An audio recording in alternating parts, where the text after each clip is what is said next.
سیدہ کا وجود عزیزان گرامی کمالات اہل بیت کا ظرف ہے.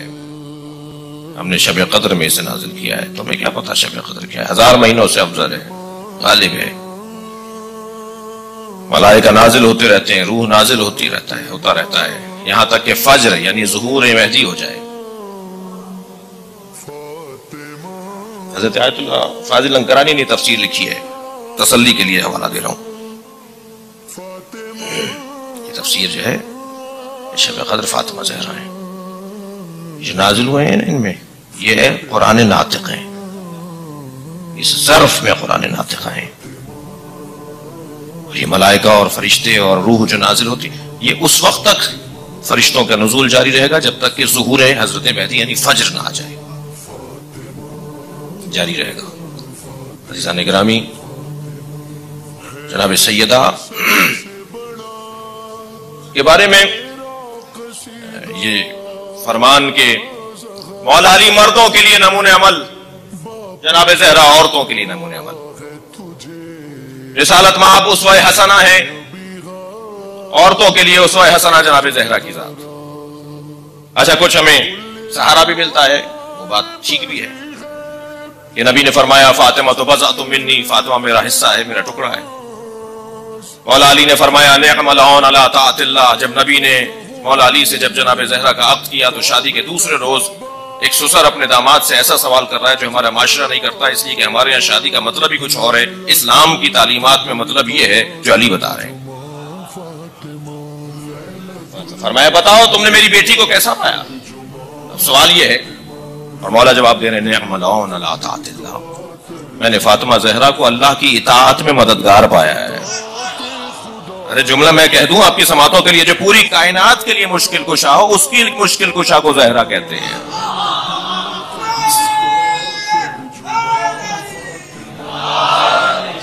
سب ہم اور آپ بھی مدد چاہتے ہیں، ہمیں بھی اطاعت الہی میں مدد کی ضرورت ہوتی ہے. علی کے لیے مددگار، اطاعت الہی میں نے فاطمہ کو بہترین مددگار پایا ہے. اطاعت الہی میں ادھر صاحب العصر کے ہیں کہ لی اسوۃ فی ابنۃ رسول اللہ، میرے لیے رسول اللہ کی دختر اسوہ حسنہ ہے. امام کہہ رہے ہیں، اولاد کہہ رہی ہے نحن حجج اللہ علیکم وجدتنا فاطمہ حجت اللہ علینا. یہ وہ مردوں کے لیے، یہ عورتوں کے لیے. مگر وہاں بھی کمال حسن یہ ہے، جناب محسن جون پوری صاحب تشریف فرمائے، بہت عرصے بعد میں زیارت کر رہا ہوں ان کی. کمال یہ ہے کہ وہاں مرد 11 ہوں تو مل کر نمونہ عمل، یہاں ایک فاطمہ نمونہ عمل ہے. لیکن عزیزان گرامی اس سے زیادہ بالا تر بات ہو، حضرت آیت اللہ جوادی عاملی نے سیدہ کی عظمت کے اوپر جو مکمل ان کی کتاب ہے اس کے اندر وہ فرماتے ہیں کہ سیدہ کے لیے یہ تقسیم کرنا کہ مردوں کے لیے نبی نمونہ عمل، عورتوں کے لیے زہرا سیدہ نمونہ عمل، یہ تقسیم کرنا احتیاط سے ہٹ کر ہے. اس لیے کہ سیدہ مسائل جنسیت سے بالا تر ہیں. اور کر رہے ہیں اب اہل دقت بیٹھے ہیں، علماء کرام تشریف فرمائیں، سیدہ جنسیت کے مسائل سے بالا تر ہیں. بھائی انسان کی تعریف کیا کی ہے علماء نے؟ اہل دقت بیٹھے ہیں، منطق پڑھنے والے بیٹھے ہیں، پڑھانے والے بیٹھے ہیں. انسان کی تعریف کیا ہے؟ الانسان هو حیوان ناطق. البتہ اس کے اوپر بھی حضرت آیت اللہ جوادی عاملی فرماتے ہیں یہ تعریف مکمل نہیں ہے، یہ تعریف اہل منطق کی ہے، یہ تعریف قرآن کی نہیں ہے جو انسان کے بارے میں قرآن کر رہا ہے. یہ اسلامی تعریف نہیں ہے، یہ دینی تعریف نہیں ہے. فرماتے ہیں کیا ہے؟ انسان جنس، انسان نوع، حیوان اس کی جنس، یہ ناطقیت اس کی فصل خرید. یہی پڑھتے ہیں نا آپ منطق میں، یہی پڑھاتے ہیں. فصل بعید اس کی بہت ساری ہیں جی، وہ اجسام بدن رکھتا ہے، اس کی فصل بعید ہے، لیکن اس کی فصل قریب جو ہے اس کا ناطق ہونا ہے. انسان ایک نوع ہے جس کے جنس یہ ہے کہ وہ ناطق ہے، حیوان ہے، اور ناطق یہ کہ وہ تمیز دلا رہا ہوتا ہے دوسرے حیوانوں کے ساتھ، وہ عام حیوان نہیں ہے. ایسا ہی ہے. یہ نوع کی بات کریں آپ، یا آپ جنس کی بات کریں، یا آپ فصل کی بات کریں، کہیں مؤنث مذکر کا ذکر آیا؟ انسان کی تعریف میں عورتیں بھی تو ہے نا. انسان اب جیسے فارسی میں کہتے ہیں مردم، اردو میں کہتے ہیں لوگ. بہت لوگ آئے تھے، ان لوگوں میں لوگ کے لفظ میں عورتیں اور مرد دونوں شامل ہیں نا. بھائی آپ کی عنایت، آپ کی توجہ کا شکریہ. فارسی میں کہتے ہیں مردم، اس میں مرد اور دونوں شامل ہیں نا. تو انسان کی تعریف میں تو مؤنث مذکر کی بات ہی نہیں ہے. نہ حیوان ناطق ہونے میں تانیث و تذکیر ہے، نہ انسان ہونے میں تانیث و تذکیر ہے. ایمان کے لیے کیا ضروری ہے؟ ایمان کے لیے کیا ضروری ہے؟ عقل، روح، جی وہ مؤنث مذکر نہیں ہے. بدن مؤنث مذکر ہوتا ہے لیکن روح مؤنث مذکر نہیں ہوتی. تو جو ہے نا روح مؤنث مذکر نہیں ہوتی. اللہ تک پہنچنے کے لیے، کمالات کے حصول کے لیے، درجات اولیاء تک لا جانے کے لیے بدن ضروری ہے یا روح؟ روح یہ روح انسان کو کمالات تک پہنچاتی ہے. اچھا جس کی روح مضبوط ہے وہ کمالات تک پہنچے گا. یہ تو مرکب ہے، بدن ہے. یہ تو نہیں ہے جو بستروں پہ ہوں، اپاہج ہوں، لیکن ممکن ہے کہ وہ اولیاء الہی ہوں. ان کا بدن تو کام نہیں کر رہا مگر روح ان کی بڑی بلند ہے. اور شاید کارنامہ ہی یہ ہے کہ ان مجلسوں کے ذریعے سے روحوں کو بلند کیا جائے.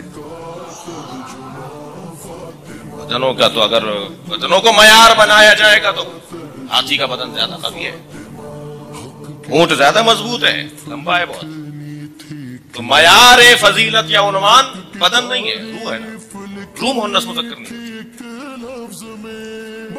سیدہ مسائل جنسیت سے بالا تر ہے. یہ عنوان نہیں ہوگا عورتوں کی، یہ نمونہ عمل ہے. سیدہ تمام عالم کے لیے نمونہ عمل ہے. بھائی کیا اس سے زیادہ کوئی بات ہوگی کہ معصوم کہیں میرے لیے نمونہ عمل ہے، امام فرمائے کہ میرے لیے نمونہ عمل ہے؟ اس سے زیادہ کوئی اور مثال کی ضرورت ہے؟ اور پھر آپ قرآن مجید میں دیکھیے اللہ نے 3 عورتوں کی بات کی ہے. 2 منفی مثالیں ہیں، ایک مثبت مثال ہے. 2 منفی مثالیں 2 عورتوں کی ہیں، وہ مردوں کے لیے ہیں. ایک مثبت مثال ہے ایک عورت کی ہے، وہ مردوں کے لیے ہے. 2 منفی مثالیں. ضرب اللہ مثلا امرأۃ نوح و امرأۃ لوط ضرب اللہ مثلا للذین کفروا. معاف کیجئے گا، سورہ تحریم کی آیات. اللہ نے مثال دی ہے، اللہ نے مثال دی ہے ان لوگوں کے لیے جنہوں نے کفر اختیار کیا. کون ہے؟ مرد ہے نا. ان کے لیے عورتوں کی مثال. نوح کی زوجہ اور لوط کی زوجہ. کانتا تحتا عبدین من عبادنا الصالحین فخانتہما. یہ دونوں ہمارے 2 عبدوں کے صالح بندوں کے زیر سرپرستی تھی اور دونوں نے خیانت کی. یہ مثال عورتوں کی ہے مگر مردوں کے لیے ہے. کیا مثال ہے؟ خیانت نہیں کرنا. یعنی خائن مرد ہو یا عورت قابل مذمت ہے.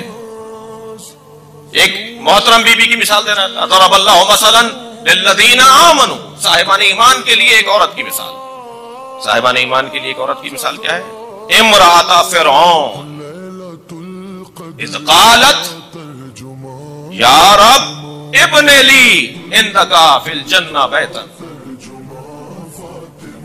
اس کو آپ اور بہتر بھی کر سکتے ہیں. ایک عورت کی مثال، خاتون کی مثال حضرت آسیہ کی مثال جو فرعون کی زوجہ ہے. وہ بھی مردوں کے لیے مثال دی جا رہی ہے مگر صاحبان ایمان کے لیے، یعنی مومن مردوں کے لیے ایک عورت کی مثال، کافر مردوں کے لیے 2 عورتوں کی مثال. اب میں ان 2 عورتوں کا اسی سورہ تحریم میں جو ذکر ہے اس کی طرف نہیں جانا چاہتا. آپ کی طبیعتوں پر کہیں گرانی نہ آ جائے. یہ صاحب تبرہ ہو گیا. سلوات پڑھیں ذرا محمد و آل محمد. دیکھیے ہمارا کسی سے ذاتی کوئی مسئلہ نہیں ہے. ہماری تو ذات کا کوئی عنوان ہی نہیں ہے. ہمارا تو رونا بھی تو فعل اہل بیت ہے، ہمارا تو ہنسنا بھی تو فعل اہل بیت.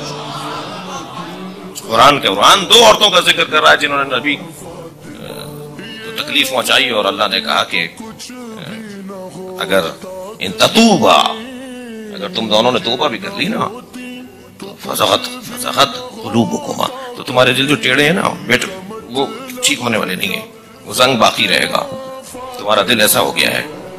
تو ہم تو قرآن مجید کو اصول کے طور پر لیتے ہیں نا، فارمولوں کی کتاب ہے، مصادیق کی کتاب نہیں ہے۔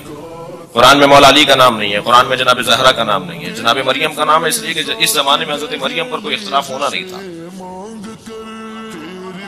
اگر قرآن مولا علی کا نام نازل کر دیتا، جناب زہرا کا نام نازل کر دیتا، تو جو لوگ جعلی اللہ بنا سکتے ہیں وہ جعلی کچھ اور بھی بنا سکتے ہیں نا۔ تو کہتے ہیں یہ علی مراد نہیں ہے وہ علی مراد ہے، یہ فاطمہ مراد نہیں ہے وہ فاطمہ مراد ہے۔ اللہ نے نام ہی نازل نہیں کیے، تم ان کا کام لے کر آؤ، ان جیسا کردار لے کر آؤ۔ جناب زہرا کا وجود اس سے بالا تر ہے۔ یہ تقسیم کرنا، علامہ اقبال فرما رہے ہیں کہ جی مادرا را اسوے کامل بطول، تقسیم قید محدود کرتی ہے بیوی کو کہ ماؤں کے لیے مادر اسوے کامل ہے۔ کیا کیا جناب زہرا نے؟ دربار میں جا کر خطبہ دینا، احتجاج کرنا، مولا علی کی دفاع میں آگے آنا، یہ کیا عورتوں کا کام ہے؟ یہ سب کا کام ہے۔ ولایت اہل بیت کا دفاع، مرکزیت کا تحفظ، مرجعیت کا تحفظ، یہ صرف مردوں کا کام ہے، بیوی کر رہی ہے، صرف عورتوں کا کام ہے، بیوی نے کیا ہے۔ سب کے لیے نمونہ ہے سیدہ کے ساتھ۔ پروردگار عالم نے اپنی حبیب کو بہت کچھ عطا کیا اپنے عزیزوں، مگر جو کچھ بھی عطا کیا وہ نبی کے گھر پہنچایا۔ دقت کر رہے ہیں، وہ نبی کے گھر پہنچایا۔ ایک ایسا وجود دینا چاہتا ہے جس کے لیے نبی آپ کو آنا ہوگا۔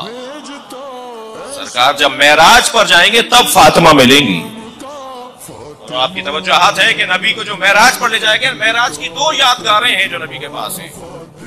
ایک اللہ کی گفتگو علی کے لہجے میں، جب بھی اس یادگار کو تازہ کرنا چاہتے ہیں تو علی کو ڈھونڈتے ہیں، اور ایک جنت کی خوشبو، جب نبی جنت کی خوشبو کے طالب ہوتے ہیں تو جناب زہرا کو سونگھتے ہیں۔ اہل سنت کی روایت، ہمارے یہاں کیا ہے؟ بوسہ دیتے ہیں۔ اہل سنت کہتے ہیں کہ نبی زہرا کو سونگھتے تھے۔ حدیث کہا یا رسول اللہ سب لوگ اپنے بچوں کا بوسہ لیتے ہیں، آپ سیدہ کو سونگھتے ہیں؟ فرمانے لگے جب میں جنت کے پھلوں اور پھولوں کا مشتاق ہوتا ہوں تو میں سیدہ کو سونگھتا ہوں، سیدہ سے مجھے جنت ملتی ہے۔ سن لیا آپ نے؟ سب کی جنت وہ باغوں والی جنت ہے، نبی کی جنت فاطمہ زہرا ہے۔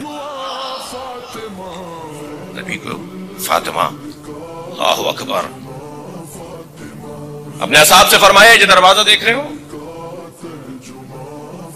یہ دروازہ تشریف فرما تھے، حضرت گزر رہے تھے، کسی نے پوچھا یا رسول اللہ کہاں جا رہے ہیں؟ حضرت نے فرمایا جنت جا رہا ہوں۔ کہا یا رسول اللہ دوبارہ فرمائیے کہاں تشریف لے جا رہے ہیں؟ کہا میں جنت کی طرف جا رہا ہوں۔ پھر فرمایا یہ جو زہرا کا دروازہ دیکھ رہا ہوں یہ میری جنت ہے، جب میں یہاں جاتا ہوں تو مجھے سکون ملتا ہے، مجھے جنت کا لطف ملتا ہے۔ عزیزان گرامی، سیدہ کی زندگی کے عظیم ترین پیغامات، مگر کل ایک میں نے جملہ کہا تھا اسے مجھے آج نبھانا ہے کہ جب حجاب ہٹیں گے حقیقت نظر آئے گی، جب یہ لباس اتریں گے، جب یہ دھوکے ختم ہوں گے، جب یہ فریب ختم ہوں گے، جب یہ رنگینیاں ملمہ کاریاں ختم ہوں گی، حقیقت دیکھنے میں آئے گی، اس وقت معلوم ہوگا کہ عظمت سیدہ کیا ہے۔ سیدہ جب محشر میں آئیں گی تب معلوم ہوگا کہ سیدہ کیا ہے۔